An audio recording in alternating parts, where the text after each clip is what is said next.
Hello all, Tony here from Immortality IMT, cryptocurrency for the longevity field. Today we have Garry Kasparov. Now here's somebody that we want to hear his opinion, because if you don't know who Garry Kasparov is, he's a chess master, chess grandmaster. So some say he's a genius. Probably know him from his matches with IBM Big Blue. I think it was a draw. I think that's the public record. It said it was a draw.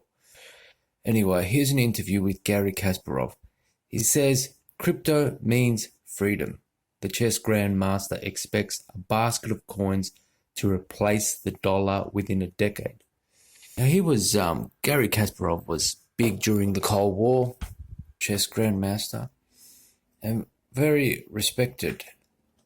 Garry Kasparov knows maths. He knows logic, strategy, and decision-making. Widely regarded as the greatest chess player in the history of mankind, the Russian Grandmaster, ranked number 1 from 1984 to 2005, sees the world with a certain clarity. So it will delight many in the blockchain industry to learn that Kasparov, easily one of the smartest people alive, is now a champion of cryptocurrency, and it's partly because of math. Kasparov has spent his retirement opposing Russian President Vladimir Putin, a defiance that once got him tossed in jail. Who isn't getting tossed in jail these days? Fighting for humanitarian causing and serving as chairman of the Human Rights Foundation, a non-profit that strongly supports Bitcoin as a freedom-giving tool. Now he views crypto as a way to check government power. Bitcoin offers protection against rampant government spending, says Kasparov, because you're protected by math, by the logic of the code itself. Kasparov also sees merit in non-fungible tokens. In December, in partnership with OneKind, he dropped a series of 32 NFTs that showcase iconic moments from his life. The 1985 match that crowned him as the youngest world chess champion, the epic battle against international business machines, artificial intelligence-powered Deep Blue, and speeches against totalitarian governments. It's this battle against totalitarianism that has defined the current chapter of his life, and Kasparov sees crypto as part of that struggle. Or as the Grandmaster puts it, I believe that supporting crypto is an important part of my contribution to the future of humanity. How did you get into the crypto space, Kasparov? If you follow my career and read about my early interest in computers and technology, you should not be surprised that I am very excited when I recognize the value of cryptocurrencies and NFTs. This goes all the way back to the 80s. I always tried to be at the cutting edge. It started with chess, but I also saw an opportunity to use computers and new tools to advance individual freedoms. It's my belief that technology should help people fight back against the power of the state. How do cryptocurrencies fit into that? Cryptocurrencies become an inseparable part of all progress because the whole world is moving digital. And if the economy becomes more digital, so does the money. Another philosophical reason is that governments have unlimited opportunities to print money, and printing money is the most exquisite form of borrowing from us and from the future generations. And I believe that cryptocurrencies with Bitcoin as a standard offer protection against this onslaught of government because you're protected by math. You're protected by the limited number of any code behind the respective currency, cryptocurrencies, and all the products related to cryptocurrencies are absolutely vital for the future development of the world.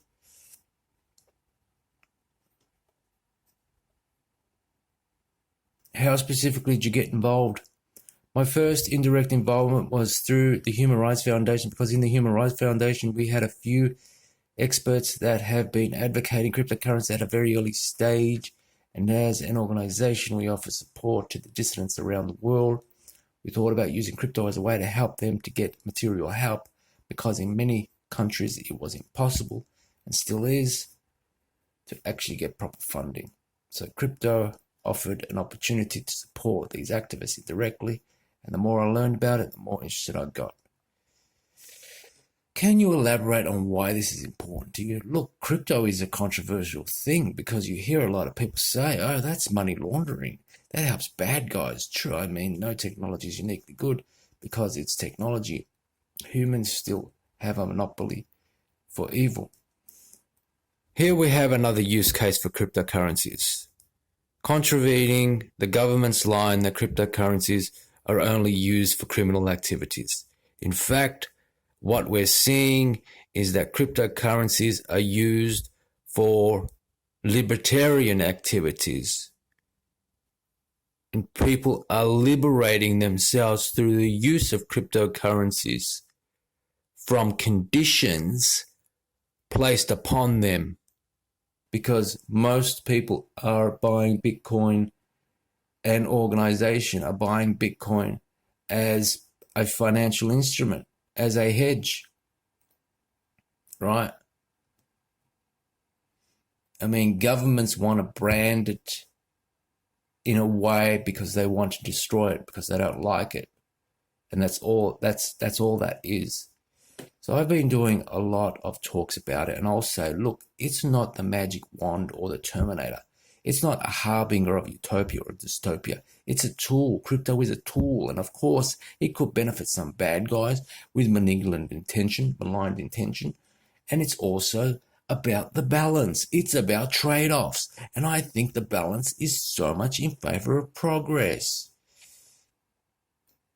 It's like the dot-com bubble, 99% will be gone, but those that survive will become the Googles of the world.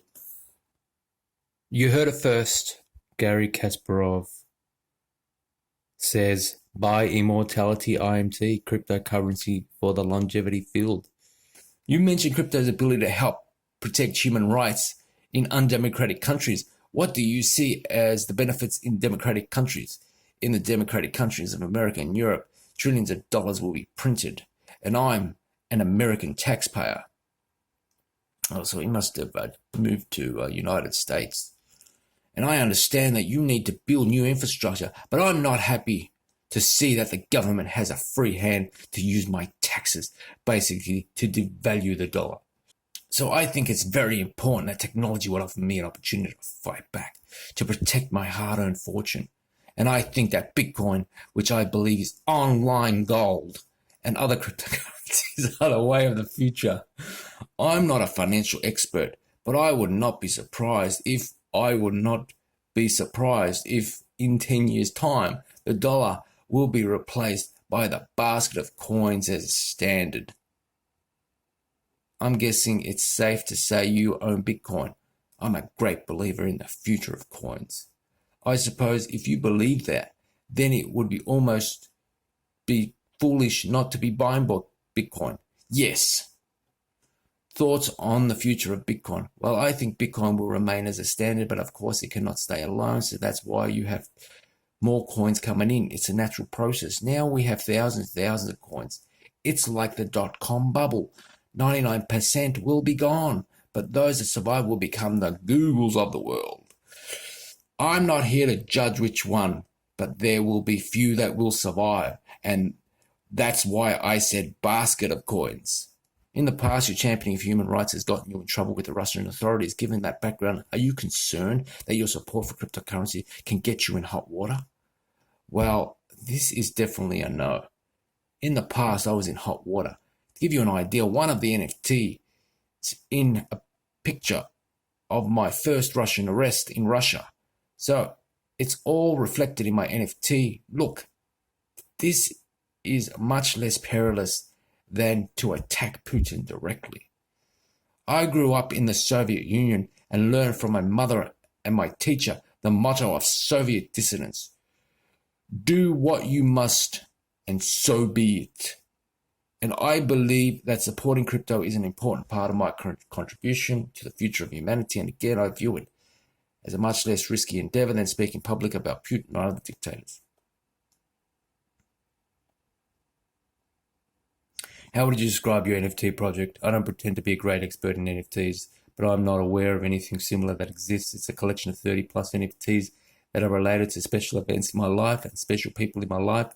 This is a story that connects you to the very personal moments. Every NFT has a video message It's all connected to the physical assets, like my notebooks from the 70s, thanks to my late mother who preserved this archive. You can actually look at my scribblings in 1973.